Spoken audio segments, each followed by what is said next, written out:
And I'm not gonna lie to you guys, Scopper looks pretty damn old. The amount of agendas that's going to be created because of this chapter, Oda knew what he was doing. He gave us 4 banger chapters in a row, and then he ended off with such a cliffhanger.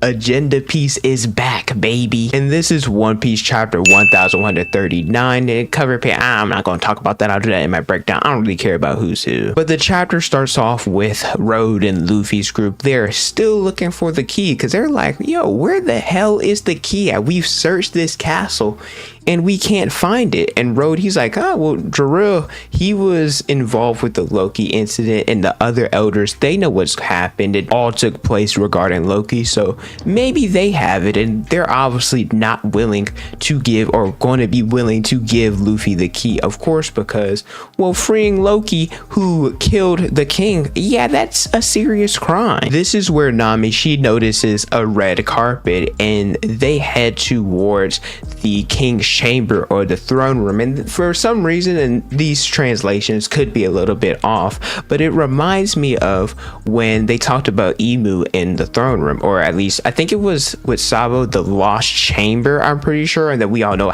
what happened with Emu, the Gorosei Cobra, and Sabo. And maybe we already knew this, but this is the location of where the Holy Knights ended up spawning. And it's also revealed that the summoning circle, well, first off, number one, Nami read it in a book somewhere, but number two, the summoning circle is said to be able to summon demons, and this originated from an unknown country. If I'm not mistaken, I'm pretty sure the country that they're referring to, I don't know off the top of my head, but I'm pretty sure it's wherever Brook was set after Kuma separated the Straw Hats and the whole thing during the time skip. And obviously Luffy, he's looking at it, Luffy, his memory, and he don't really care about stuff he don't care about, but he's like, this looks kind of familiar. And obviously he's talking about how the Gorosei, well, first it was Saturn, and then the other 4 were sent there to Elbaph. But another thing, so it makes me wonder,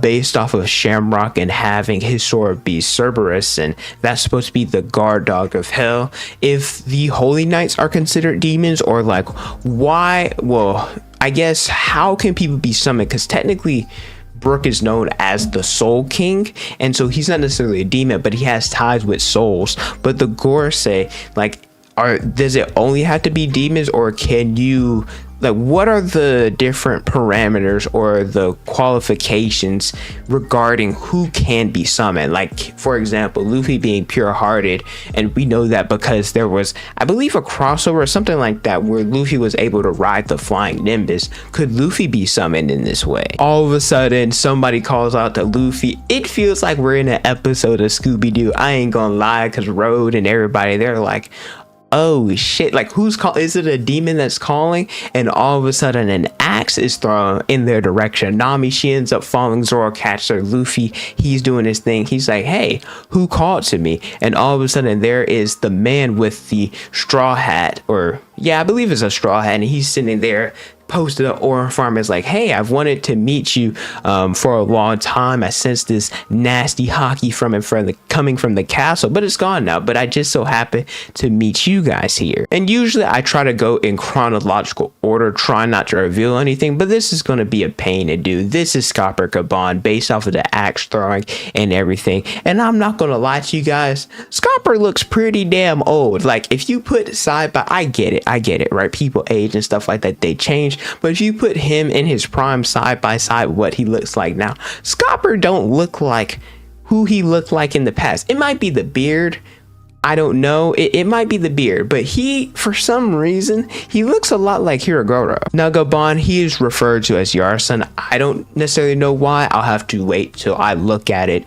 whenever I do my breakdown. The reviews are purely my initial, like, thoughts and reactions, but he's here, and you know, that's just what everybody referenced him as. He talks to Luffy, talking about, hey, your Straw Hat Luffy, the man that took down Kaido. And it's also confirmed that he is the individual that married Ripley, and Colin is his son, Colin, and it makes a lot of sense, obviously, because giants age differently. But Colin, he's actually older than Luffy, and he's only 1 year younger than Zoro at 20. And Ripley, she's 80, and Ripley, man, she ages like fine wine. Because I'm not gonna lie, you couldn't convince me that Ripley wasn't like 20 something years old. And Gaban, he talks about how historically there are so many mixed races that have existed, like the Buccaneers, the long limb people, the Wotans. There's so many out there, and I believe, well, off the one that's important, the Buccaneers, I believe they're humans mixed with giants.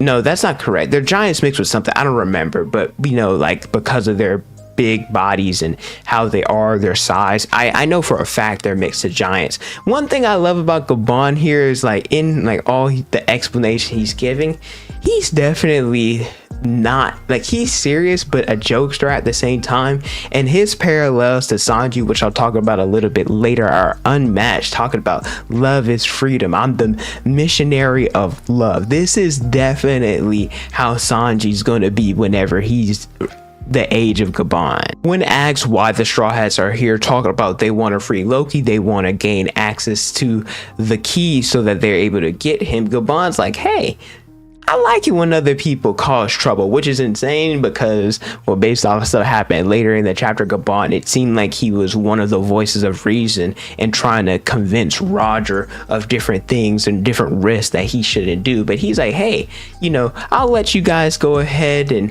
you know, tell me what you're going to do, because Shanks, he was the one to capture him, but until him, no one was able to stop Loki. So it'll be interesting to see if you're actually going to be able to stop him and chain him up if he was able to get free. I will say I do love Zoro and Luffy's reactions to Gaban, because Gaban is a D1 yapper. This man has been talking ever since he was introduced, and it's really interesting because Luffy, and you know, just based off of what Gaban said, you should be able to read how strong people's haki is, so they definitely probably know that Gaban is someone of like insane like ability, because if you look at Rayleigh when he was introduced, everybody was like, oh shit, this is Silver's Rayleigh. But we're at the point where that doesn't necessarily matter, and I guess you could also say that Luffy and Zoro are that confident in their strength that, and they can probably sense his intentions, that they don't necessarily need to worry about him. But if you guys have made it this far into the video and you're enjoying the content, let me know by leaving a like, subscribing to the channel, and hitting the notification bell so you guys never miss out on a new video. I pump out different One Piece content almost each and every day. We cut back to Luffy's group, who they're, you know, talking to everybody, and this is